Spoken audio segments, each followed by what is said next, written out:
Bapak Ibu Saudara yang kekasih di dalam Tuhan, waktu berjalan begitu cepat sehingga hari ini kita sudah masuk bulan Februari. Rasanya baru saja kita merayakan tahun baru ya, sudah Februari.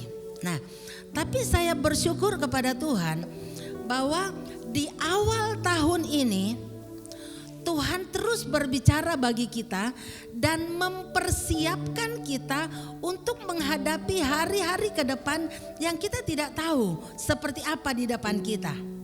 Tapi satu hal yang kita tahu, bahwa kalau Tuhan bersama dengan kita, maka kita akan penuh dengan sukacita. Amin.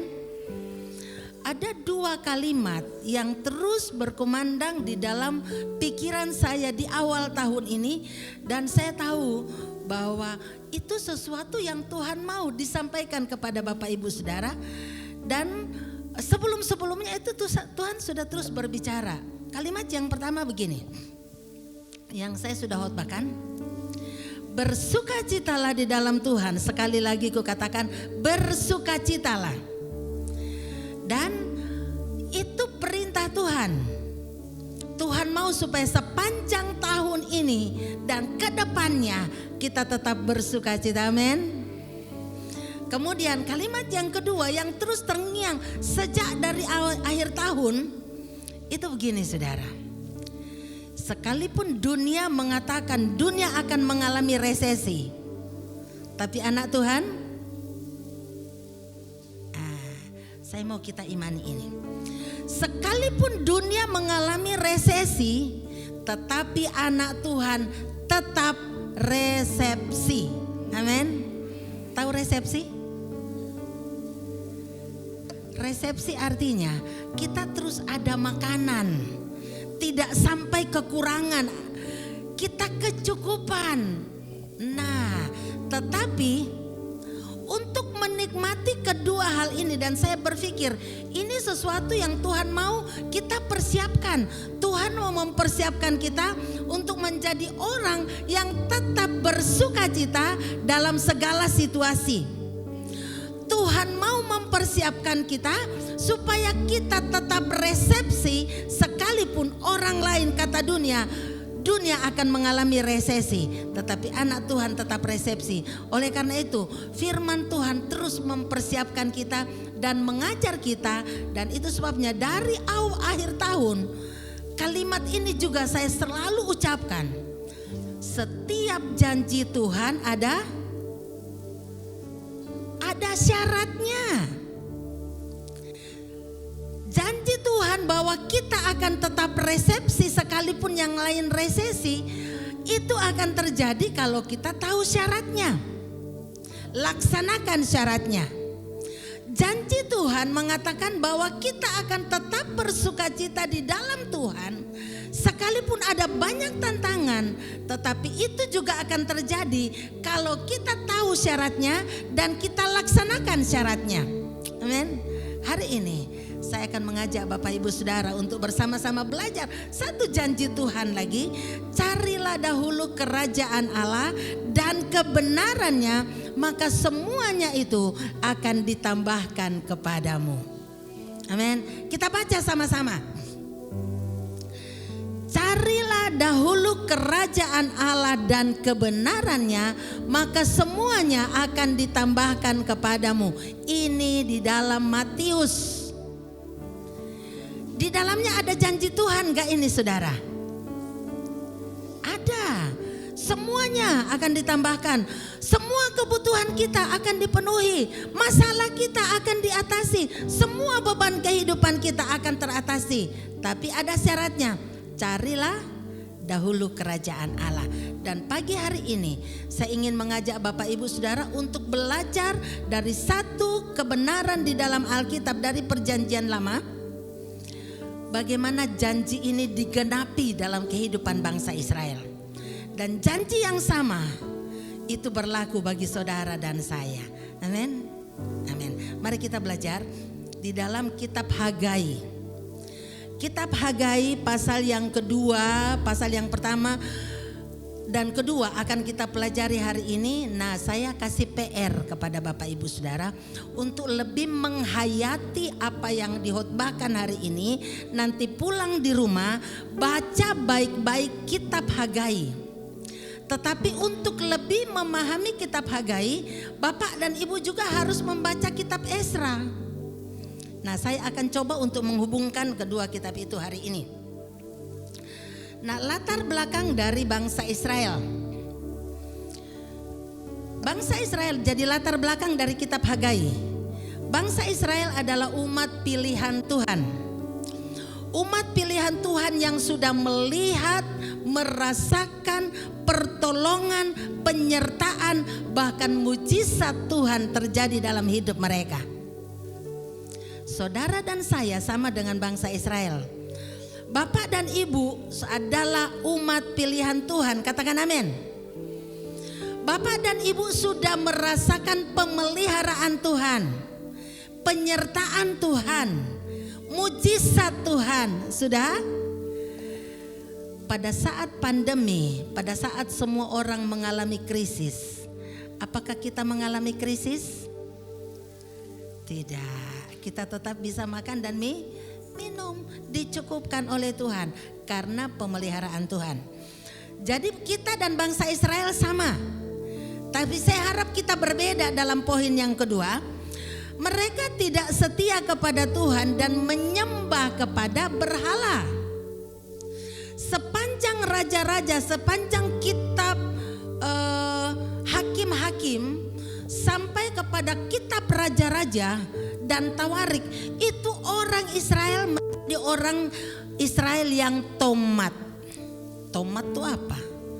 Tobat kumat. Mereka menderita, didapat sanksi dari Tuhan, mereka bertobat.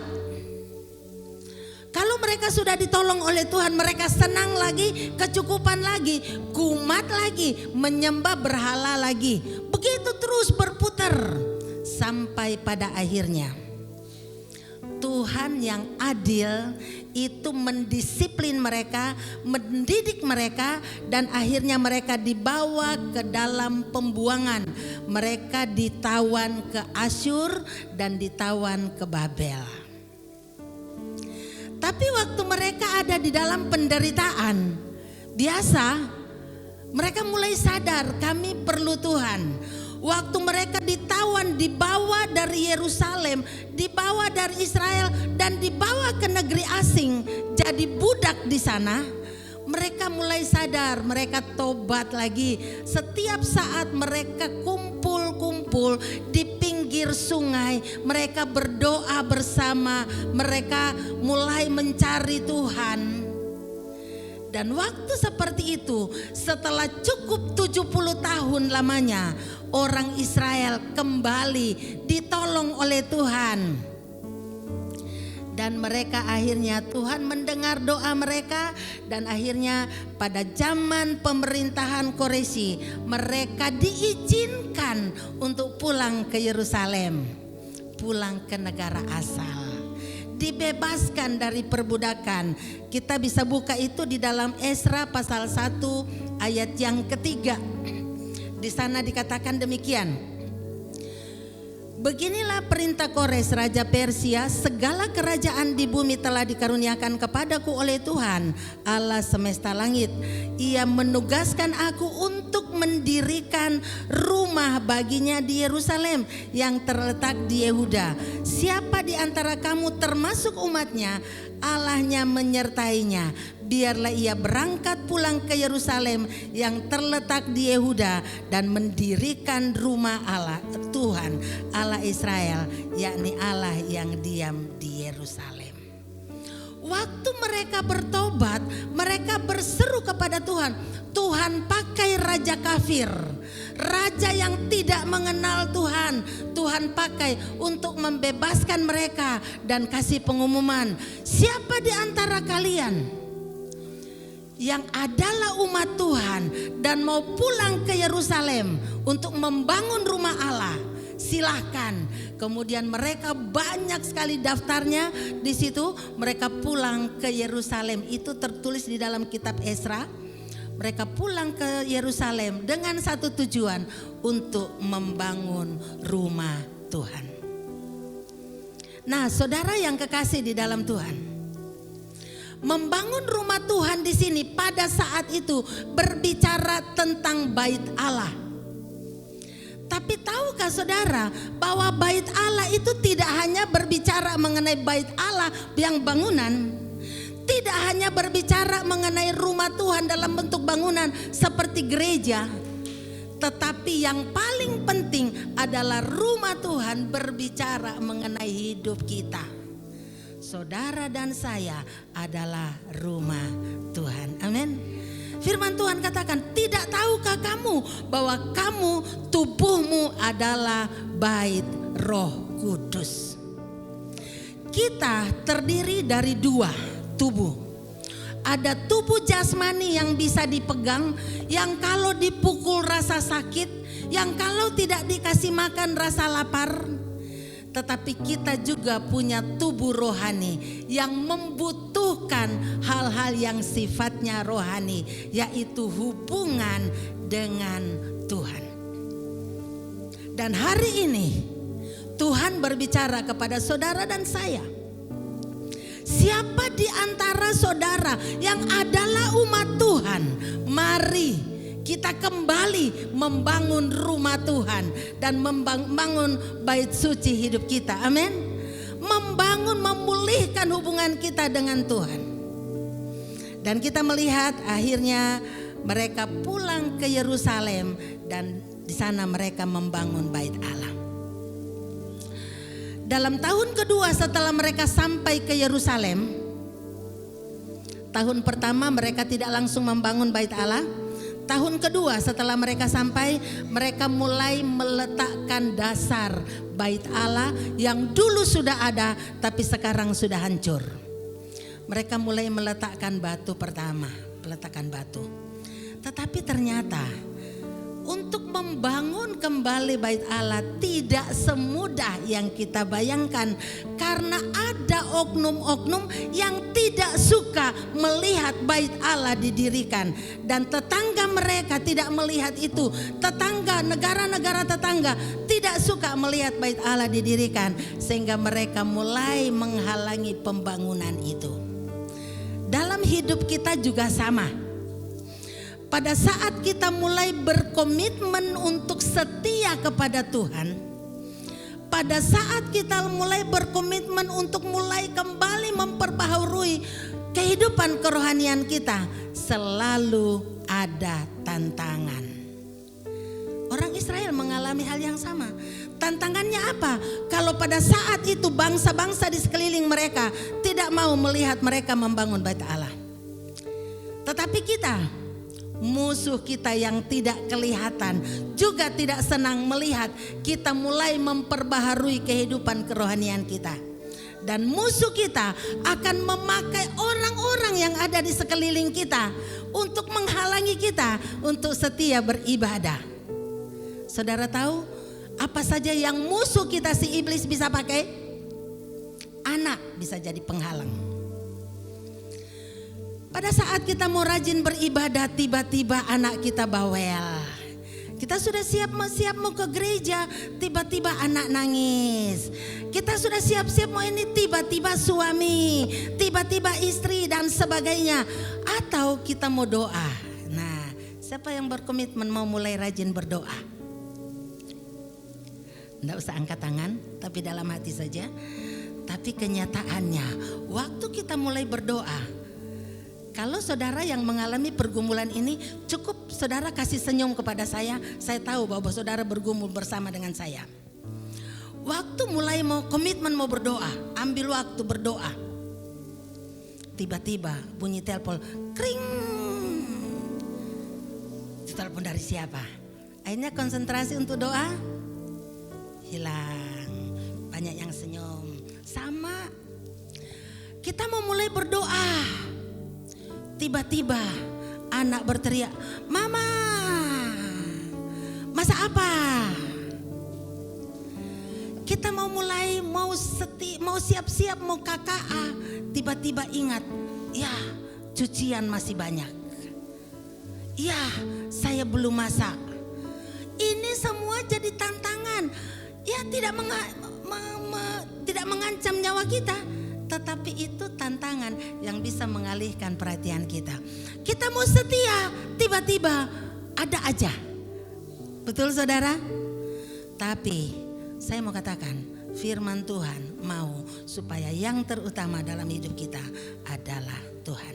Dan di dalam Esra pasal 2 ayat 24, karena ada tantangan seperti itu, maka pada saat itu pembangunan bait Allah yang baru saja dimulai, karena ada resolusi dari tetangga, ada resolusi dari pemerintah, pembangunan bait Allah terhenti.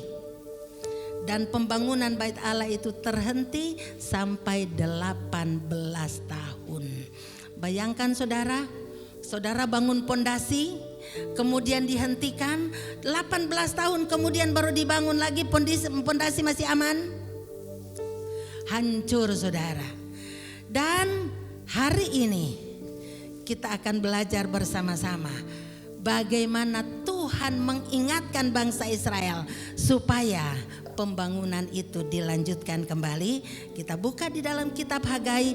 Apa yang saya ceritakan tadi itu tertulis di dalam kitab Esra, dan itu masih terhenti sampai tahun 18 dan pada tahun ke-18 setelah pembangunan itu terhenti, maka firman Tuhan ini datang kepada Nabi Hagai. Kita buka kitab Hagai pasal 1 ayat yang pertama sampai dengan ayat yang keempat. Hagai pasal 1 ayat 1 sampai dengan ayat yang keempat. Di sini ditulis lengkap dengan tanggalnya. Pada tahun kedua zaman Raja Darius, dalam bulan yang keenam, pada hari pertama bulan itu. Dengan kata lain, pada tanggal 1 bulan 6 tahun yang kedua pemerintahan Raja Darius. Jadi raja sudah berganti. 18 tahun yang lalu mereka pulang, tapi sekarang mereka diperintahkan, diingatkan lagi. Tuhan berbicara kepada mereka. Datanglah firman Tuhan dengan perantaraan Nabi Hagai kepada Serubabel bin Saltiel, Bupati Yehuda, dan kepada Yosua bin Yosadak, imam besar, bunyinya. Beginilah firman Tuhan semesta alam. Bangsa ini berkata, sekarang belum tiba waktunya untuk membangun kembali rumah Tuhan. Maka datanglah firman Tuhan dengan perantaraan Nabi Hagai. Setelah mereka terhenti membangun, setiap tahun mereka diingatkan. Mereka mengatakan belum tiba waktunya, masih ada resolusi, masih ada tantangan, masih ada hambatan. Kemudian Tuhan datang dan berbicara. Maka datanglah tuh firman Tuhan dengan perantaraan Nabi Hagai, bunyinya. Apakah sudah tiba waktunya bagi kamu untuk mendiami rumah-rumahmu yang dipapani dengan baik, sedang rumah ini tetap menjadi reruntuhan? Tuhan berbicara kepada orang Israel melalui Nabi Hagai. Apakah sudah tiba waktunya kamu membangun rumah-rumahmu yang dipapani dengan baik, sementara rumahku tetap menjadi reruntuhan? Saudara, firman Tuhan ini sekali lagi tidak hanya sekadar berbicara mengenai bangunan, mengenai gereja, mengenai bangunan-bangunan yang berbentuk bangunan, tetapi yang terpenting adalah kehidupan kerohanian kita. Apakah sudah tiba waktunya kamu membangun rumahmu, tubuh jasmanimu untuk sesuatu yang sangat baik? Kamu memperlengkapinya, segala sesuatu yang bersifat rohani menjadi prioritasmu. Tetapi kehidupan kerohanianmu tetap menjadi reruntuhan. Saudara, ini pertanyaan buat saudara dan saya. Kalau saudara dan saya mau menikmati janji Tuhan mengenai Orang resesi kita tetap resepsi. Utamakan membangun rumah Tuhan. Utamakan membangun kehidupan kerohanianmu. Jangan sampai Tuhan datang kepada kita dan berkata, "Hai anakku, apakah sudah tiba waktunya engkau mengikuti, memuaskan keinginan dagingmu, sementara kehidupan kerohanianmu terbengkalai." Inilah yang Tuhan sampaikan kepada orang Israel. Dan menanggapi panggilan itu, menanggapi seruan itu, maka Zerubabel mulai mengerahkan orang-orang untuk membangun bait Allah. Mereka mulai bersemangat. Kita melihat di situ di dalam Hagai pasal yang kedua. Pasal yang pertama di situ dikatakan mereka mulai bersemangat untuk membangun bait Allah. Nah, waktu mereka sudah mulai bergerak, datanglah janji Tuhan kepada mereka. Kita buka di dalam pasal yang kedua, ayat yang ke-6. Janji Tuhan mulai diberikan kepada mereka. Hagai pasal 2 ayat yang ke-6 sampai dengan ayat yang ke-8. Sesuai dengan janji yang telah kuikat dengan kamu pada waktu kamu keluar dari Mesir, dan Rohku tetap tinggal di tengah-tengah kamu, janganlah takut. Waktu mereka mulai tergerak, mereka mulai bergerak untuk kembali membangun kehidupan kerohanian mereka. Mereka mulai tergerak untuk membangun bait Allah, maka Tuhan berjanji, seperti aku menyertai kamu, seperti janjiku, Rohku akan ada di antara kamu, jangan takut. Amin. Janji ini berlaku buat saudara. Apapun yang akan terjadi di depan kita, firman Tuhan katakan, jangan takut. Amin. Katakan kiri kanan saudara, jangan takut. Kita punya Tuhan yang besar. Tadi lagunya, aku punya Tuhan yang besar. Bukan tadi ya? Berarti itu dalam otak saya. Ya. Kita punya Tuhan yang besar, yang telah berjanji dan menggenapi imanku, bersepakat percaya kuasanya. Ku terima sekarang kemenangan darimu. Darinya Tuhan. Nah, Tuhan berjanji pada saat kita mulai bergerak, pada saat kita mulai melangkah, janji Tuhan mulai digenapi dalam hidup kita. Dan katakan, jangan takut. Masih ada yang takut menghadapi hari esok? Mulai hari ini saya mau katakan, Tuhan berkata, jangan takut. Lanjut, ayat yang ke-7. Sebab beginilah firman Tuhan, Tuhan semesta alam, sedikit waktu lagi maka aku akan menggoncangkan langit dan bumi, laut dan darat.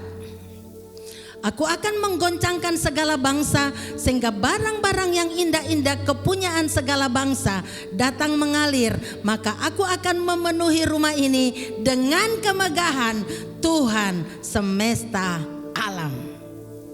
Ini janji Tuhan. Jangan takut.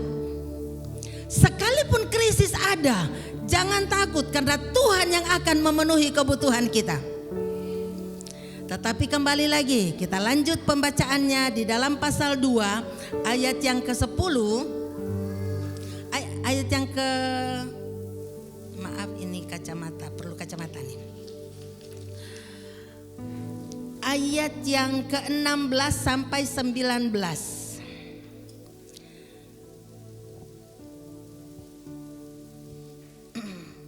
Ya, kita akan baca. Ini janji Tuhan, tapi ini disuruh melihat perbandingan. Ya. Tuhan berjanji kepada mereka akan memberkati mereka. Maka sekarang, ini kata Tuhan kepada orang Israel, maka sekarang perhatikanlah. Sekarang itu kapan? Titik di mana mereka mulai membangun bait Allah. Titik di mana mereka mulai bertindak. Di situ dikatakan, maka sekarang mulai dari hari ini dan selanjutnya, sebelum ditaruh orang batu demi batu untuk pembangunan bait Tuhan, bagaimana keadaanmu? Disuruh lihat ke belakang. Ketika orang pergi melihat suatu timbunan gandum yang seharusnya sebanyak 20 gantang, hanya ada 10 gantang. Dan ketika orang pergi ke tempat pemerasan anggur untuk mencedok 50 takar, hanya ada 20. Aku telah memukul kamu dengan hama dan penyakit gandum, segala yang dibuat tanganmu, dan ngehujan batu, namun kamu tidak berbalik. Demikianlah firman Tuhan. Sebelum kalau kamu mengutamakan keinginan-keinginan dagingmu, kalau kamu mengutamakan membangun rumah-rumahmu yang dipapani dengan baik, artinya keinginan daging, maka kamu bekerja keras, tapi hasilnya sedih. Kamu mengharapkan 20, yang ada 10. Kamu mengharapkan 50, yang ada 20. Artinya kekecewaan. Bahkan di dalam pasal 1 dikatakan begini. Kamu bekerja untuk upah, memang kamu dapat upah. Tapi upahnya ditaruh dalam pundi-pundi yang berlubang. Waktu dibawa pulang, kira-kira upahnya sampai di rumah tidak? Enggak, karena bolong. Artinya kita dapat uang banyak, kerja keras dari pagi sampai pagi lagi kalau boleh, dari pagi sampai tengah malam, hasilnya ada tapi tidak bertahan, habis entah kemana. Ada yang merasakan saudara? Dapat uang banyak tapi uangnya kemana aja ya? Kok habis begitu aja? Dan Tuhan mengatakan, itu karena kamu lebih mengutamakan keinginan dagingmu. Kemudian lanjut, di sini dikatakan ayat 19. Perhatikanlah mulai dari hari ini dan selanjutnya. Hari disebutkan lagi tanggalnya. Hari yang ke-24 bulan ke-9 tahun kedua. Artinya mereka Hagai berbicara mulai pada tanggal 1 bulan ke-6 tahun kedua. Dan mereka rupanya mulai bertindak. Jadi mungkin antara bulan 6 sampai bulan 8, 9 awal itu mereka akhirnya membentuk panitia. Dan pada tanggal 24 bulan yang ke-9 tahun yang kedua, mereka mulai membangun. Dan hari itu Tuhan katakan, mulai hari ini tanggal 24 bulan 9 tahun yang kedua zaman Darius, perhatikanlah. Nah, saya mau kita simak baik-baik ini. Mulai hari diletakkannya bait Allah, bait Tuhan, perhatikanlah. Apakah benih masih tinggal tersimpan dalam lumbung? Dan apakah pohon ara, pohon anggur dan pohon ara, pohon delima dan pohon zaitun belum berbuah? Mulai hari ini aku akan memberi berkat. Amin. Tuhan adalah Allah yang setia. Dan apakah janji ini digenapi, saudara? Janji yang tadi dikatakan, aku akan menggoncangkan bumi, aku akan menggerakkan bangsa-bangsa, aku akan mengirimkan barang-barang berharga dari tempat lain. Itu digenapi dalam kehidupan bangsa Israel. Kita bisa kembali lihat di Esra, penggenapan janji Tuhan. Ini penggenapan, jadi penggenapan dari janji Allah yang mengatakan, carilah dahulu kerajaan Allah dan kebenarannya, maka semuanya akan ditambahkan kepadamu. Sebelum saya bercerita tentang membaca ayat ini, saya ingin mengisahkan begini. Orang Israel berhenti membangun bait Allah selama 18 tahun karena raja-raja di sekitar itu, pemerintah di sekeliling mereka itu mengadakan resolusi. Mereka menulis surat kepada raja. Kalau sekarang mungkin bupati, camat itu tulis surat kepada presiden supaya presiden menghentikan pembangunan. Tapi puji Tuhannya, setelah diselidiki ternyata presiden bikin surat. Nah, waktu itu setelah bupati yang ada di sekeliling mereka tulis surat ke raja, raja tulis surat membalas surat mereka, dan inilah balasannya, saudara. Saya akan bacakan. Nanti sekali lagi mau lebih tahu, baca kitab Esra dan baca kitab Nehemia.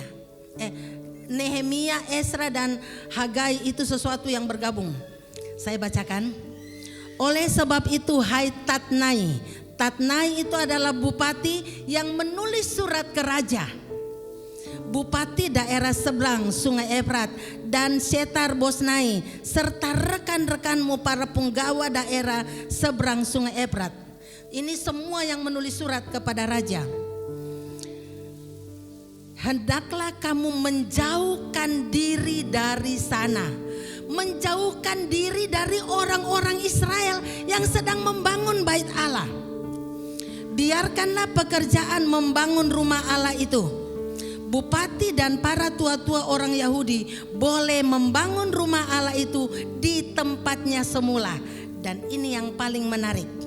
Lagi pula telah dikeluarkan perintah olehku tentang apa yang harus kamu perbuat terhadap tua-tua orang Yahudi mengenai pembangunan rumah Allah itu. Perhatikan, mereka yang melarang, mereka yang meresolusi, tapi sekarang diperintahkan begini, yakni daripada penghasilan kerajaan, daripada upeti daerah seberang Sungai Yordan, haruslah dengan seksama dan dengan tidak bertangguh-tangguh diberi biaya kepada orang-orang itu. Mereka yang meresolusi, mereka yang melarang, sekarang mereka diperintahkan untuk memberi biaya pembangunan. Luar biasa bukan? Apakah itu kebetulan? Enggak, itu penggenapan janji Tuhan. Tuhan berkata, sebentar lagi aku akan menggerakkan bangsa-bangsa. Harta-harta dari negara seberang akan dikirimkan. Sekarang raja perintahkan, beri biaya apapun yang mereka pakai. Mereka butuh apapun, kasih. Kamu harus membiayai pembangunan itu. Haleluya, saudara. Dan kita baca selanjutnya. Dan apa yang diperlukan, semua yang diperlukan untuk pembangunan bait Allah, semua yang diperlukan untuk kebutuhan ibadah Israel, diperintahkan mereka kasih. Di sini dikatakan apa yang diperlukan, yakni lembu jantan muda, domba jantan muda, anak domba untuk korban bakaran bagi Allah semesta langit, juga gandum, garam, anggur dan minyak menurut petunjuk para imam yang di Yerusalem. Semuanya harus diberikan kepada mereka hari demi hari tanpa sedikit pun dilalaikan. Bukankah janji Tuhan demikian? Apakah itu hanya berlaku buat mereka? Enggak, saudara. Janji Tuhan berlaku juga buat saya dan saudara. Sepanjang kita mencari dahulu kerajaan Allah. Dan selanjutnya, supaya mereka selalu mempersembahkan korban yang menyenangkan kepada Allah semesta langit dan mendoakan raja serta anak-anaknya. Selanjutnya telah dikeluarkan perintah olehku supaya setiap orang yang melanggar keputusan ini akan dicabut sebatang tiang dari rumahnya untuk menyulakannya pada ujung tiang itu, dan supaya rumahnya dijadikan reruntuhan oleh karena hal itu. Siapapun yang melanggar, siapapun yang menyusahkan mereka, siapapun yang menindas mereka, Tuhan yang akan beracara dengan mereka. Amin, saudara. Janji perlindungan Tuhan.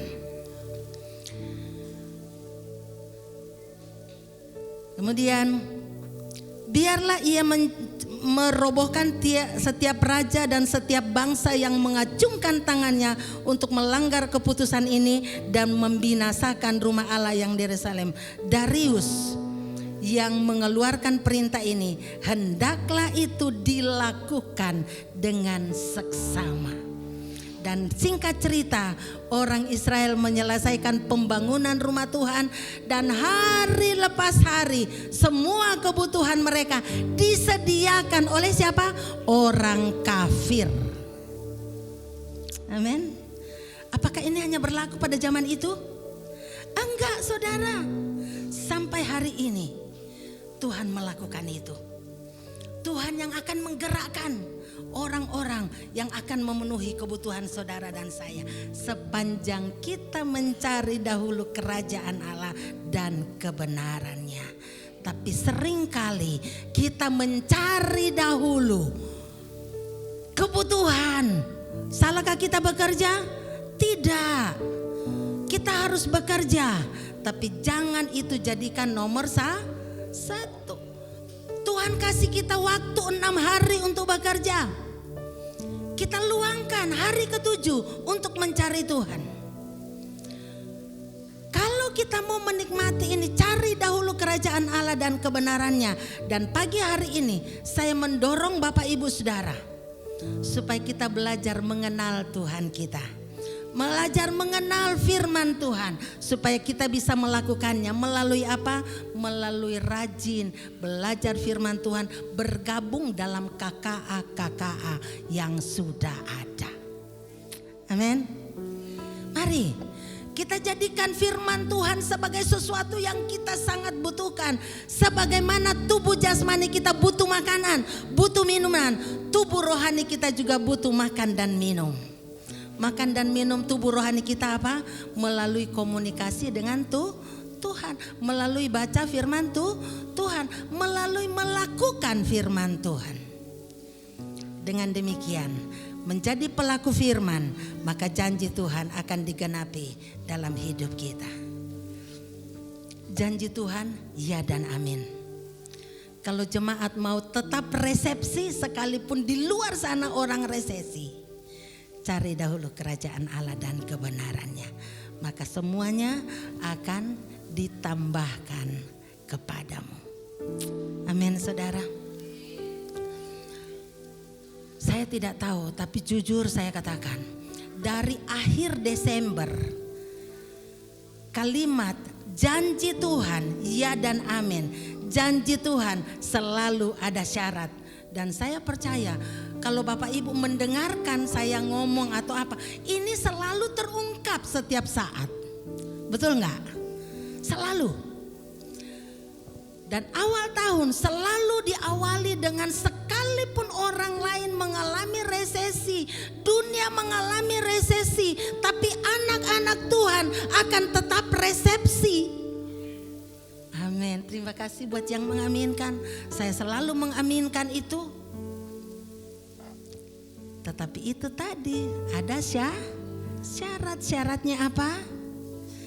Carilah dahulu kerajaan Allah dan kebenarannya, maka semuanya akan ditambahkan kepadamu. Cari dahulu kerajaan Allah berarti saya belajar firman Tuhan, saya membangun komunikasi firman Tuhan dengan Tuhan, saya tahu firman Tuhan, saya lakukan firman Tuhan, maka janji itu akan digenapi dalam hidup saya. Tapi banyak orang di luar sana, bukan sini, rajin baca Alkitab seperti orang Farisi. Rajin baca Alkitab tapi tidak melakukannya. Ahli Taurat, ahli, dia kuasai, dia hafal firman Tuhan tapi tidak melakukannya, maka tidak terjadi dalam hidup mereka.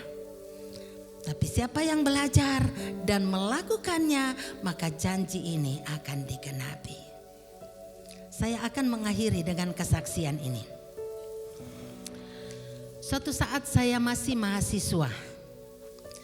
Kemudian kami membentuk tim, kalau di Sati setiap tahun itu mahasiswa membentuk tim untuk pelayanan ke seluruh Indonesia. Jadi waktu itu saya membentuk tim, kami ada 4 orang, mau bikin tim untuk berangkat ke Papua.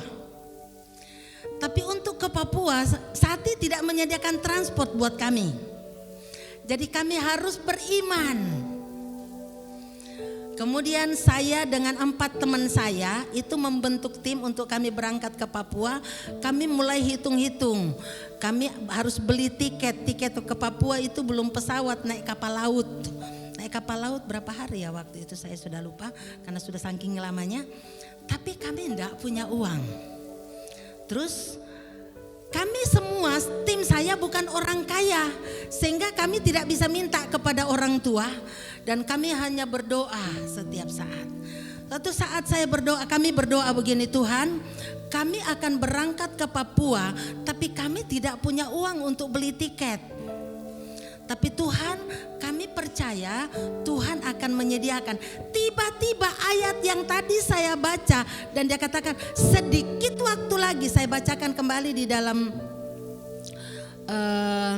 Hagai pasal yang kedua. Di situ dikatakan sedikit waktu lagi aku akan menggoncangkan bangsa-bangsa dan akan mengirimkan itu kepada kamu. Dan saya pikir, oh iya Tuhan, terima kasih. Saya imani ayat itu. Saya imani ayat itu di dalam ayat yang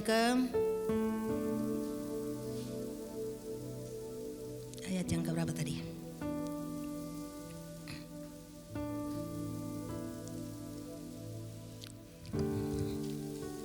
Ya, pokoknya ayat yang kita baca tadi saya lupa di ayat mana tuh. Nah, dikatakan sedikit waktu lagi aku akan menggencangkan, dan saya imani itu. Saya cerita kepada teman-teman saya dapat ayat begini dan kami imani. Ternyata tidak lama kemudian saya jalan, kebetulan di kampus itu ada penerbit gandum mas. Saya pulang dari ini mau masuk ke ini, tiba-tiba pimpinan gandum mas panggil saya, Lin, sini Lin. Saya, oh ya siang Om, gimana kabar? Baik. Lin, saya dengar kamu mau ke Papua ya? Iya Om. Ongkosnya sudah ada? Belum. Mereka kasih kami ongkos untuk beli tiket. Luar biasa saudara. Dan dia katakan oke, nanti Om kasih. Dan kami dikasih uang untuk beli tiket perginya. Puji Tuhan, perginya sudah tercukupi, puji Tuhan. Kami pergi ke Papua. Dan itu menjadi satu kebanggaan tersendiri buat saya, karena saya mendapat satu kehormatan, tim kami mendapat satu kehormatan yang luar biasa. Sampai di Papua kami melayani kemana-mana, sampai ke Jayapura, ke Padang Bulan dan sebagainya. Kemudian sebelum kami pulang, ada satu bapak, dia bilang begini, besok kalian ke bandara ya. Saya akan bawa kalian naik pesawat keliling Papua, sumpah melihat. Dan kami khusus 4 orang tim saya dikasih naik pesawat hanya untuk kami bisa lihat Papua dari udara. Itu kebanggaan tersendiri buat saya. Itu pertama kali saya naik pesawat. Dan itu pesawat khusus diterbangkan untuk kami. Itu kehormatan. Kemudian pulang, kami juga dapat berkat sehingga kami pulang dan pergi tidak punya uang kecuali uang tiket. Pulang dapat uang saku. Kenapa? Karena kami mencari dahulu kerajaan Allah dan kebenarannya. Apakah itu hanya untuk saya? Berlaku untuk saudara? Berlaku. Jadi mari kita menyembah Allah kita, cari Allah kita lebih dulu. Amin. Mari kita akan tunduk kepala. Kita merenungkan kebenaran firman Tuhan. Percayalah janji Tuhan, ya dan amin. Haleluya Yesus. Kita akan mempersiapkan hati kita untuk mengambil bagian dalam perjamuan kudus. Kita bersyukur Tuhan, Tuhan yang setia, Tuhan yang tidak pernah ingkar janji. Tapi Tuhan yang memberikan janji itu juga adalah Allah yang memberikan syaratnya bagi kita. Dia sudah memulai dengan menyerahkan hidupnya bagi saudara dan saya. Dan mari kita melakukannya.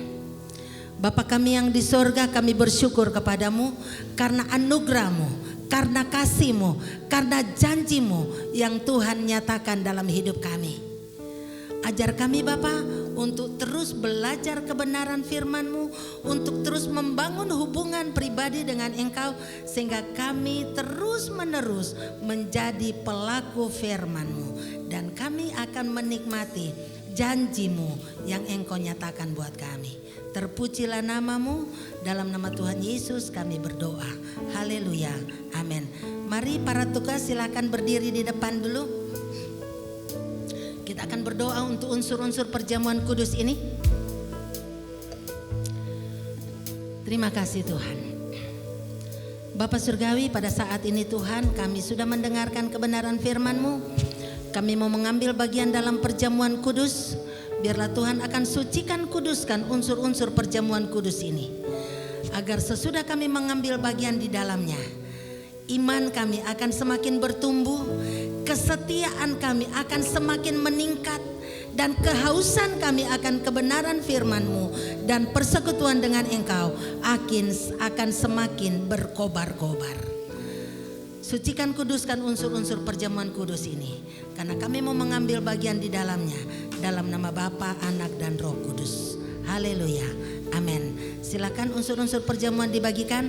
Kita akan menyanyikan pujian, satu dalam Roh-Mu, satu dalam firman. Adakah yang belum dilayani? Oke, kalau semuanya sudah, mari kita akan bangkit berdiri. Kita akan pegang roti di tangan kanan kita. Pegang roti di tangan kanan saudara. Lihatlah ini sebagai simbol dari tubuh Tuhan yang dipecahkan untuk saudara dan saya. Dan dengarkanlah firman Tuhan. Sebab apa yang telah kuteruskan kepadamu telah aku terima dari Tuhan, yaitu bahwa Tuhan Yesus pada malam waktu ia diserahkan, ia mengambil roti, dan sesudah itu ia mengucap syukur atasnya, ia memecah-mecahkannya dan berkata, inilah tubuhku yang diserahkan bagi kamu, perbuatlah ini menjadi peringatan akan daku. Mari kita akan pecahkan roti ini bersama-sama, dan kita akan makan bersama-sama dalam nama Tuhan Yesus Kristus.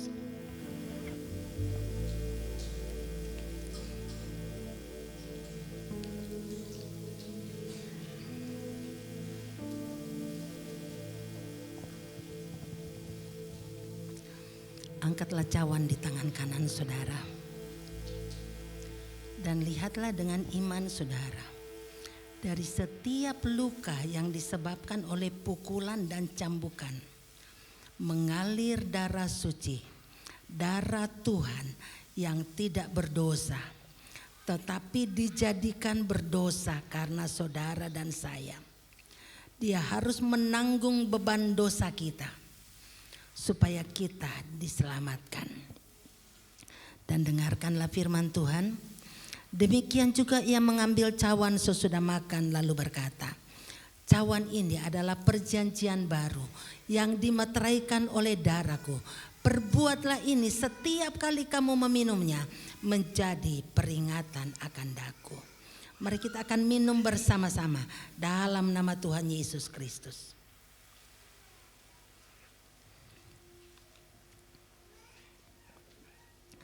Sebab setiap kali kamu makan roti ini dan minum cawan ini, kamu memberitakan kematian Tuhan sampai ia datang.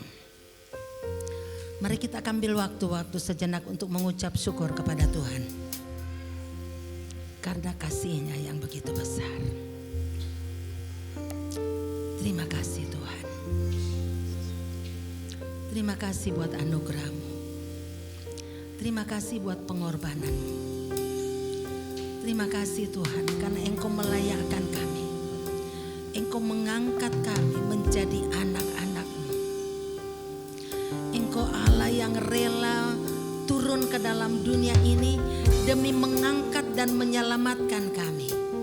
Sehingga kami dapat menikmati persekutuan dengan Engkau. Kami dapat menikmati sukacita bersama dengan Engkau. Terima kasih Tuhan. Bapa Surgawi, pada saat ini kami sudah mengambil bagian dalam perjamuan kudus. Biarlah Tuhan akan terus berbicara di dalam hati kami masing-masing, agar dalam segala situasi kami terus memandang kepadamu, kami terus mengandalkan Engkau, dan kami terus belajar untuk melangkah bersama dengan Engkau, mengikuti pimpinanmu, mencari wajahmu, dan mengikuti menuruti firman-Mu. Hamba berdoa buat seluruh sidang jemaat-Mu pada pagi hari ini, apapun keadaan mereka, Engkau adalah jawaban. Yang sakit Tuhan sembuhkan, yang kekurangan Tuhan pulihkan, yang dalam pergumulan hidup Engkau akan menjawab mereka. Dan Tuhan, kami menyerahkan hidup kami sepenuhnya ke dalam tangan-Mu. Terima kasih Tuhan. Bapa kami yang di sorga, dikuduskanlah namamu, datanglah kerajaan-Mu, jadilah kehendak-Mu di bumi seperti di sorga. Berikanlah kami pada hari ini makanan kami yang secukupnya, dan ampunilah kami akan kesalahan kami, seperti kami juga sudah mengampuni orang yang bersalah kepada kami. Dan janganlah membawa kami ke dalam pencobaan, tapi lepaskanlah kami daripada yang jahat. Karena Engkau yang mempunyai kerajaan dan kuasa dan kemuliaan sampai selama-lamanya. Angkatlah kedua tangan saudara di hadapan Tuhan dan terimalah berkat Tuhan. Tuhan memberkati engkau dan melindungi engkau. Tuhan menyinari engkau dengan wajah-Nya dan memberi engkau kasih karunia. Tuhan menghadapkan wajah-Nya kepadamu dan memberi engkau damai sejahtera. Kiranya damai sejahtera Allah yang melampaui segala akal menguasai hati, pikiran, dan perasaan kita semua, menyertai kita dalam perjalanan hidup kita, memberkati apapun yang kita kerjakan, dan membuat kita berhasil mulai hari ini sampai Maranatha, Tuhan Yesus datang kembali. Haleluya, amin. Bapa, terima kasih.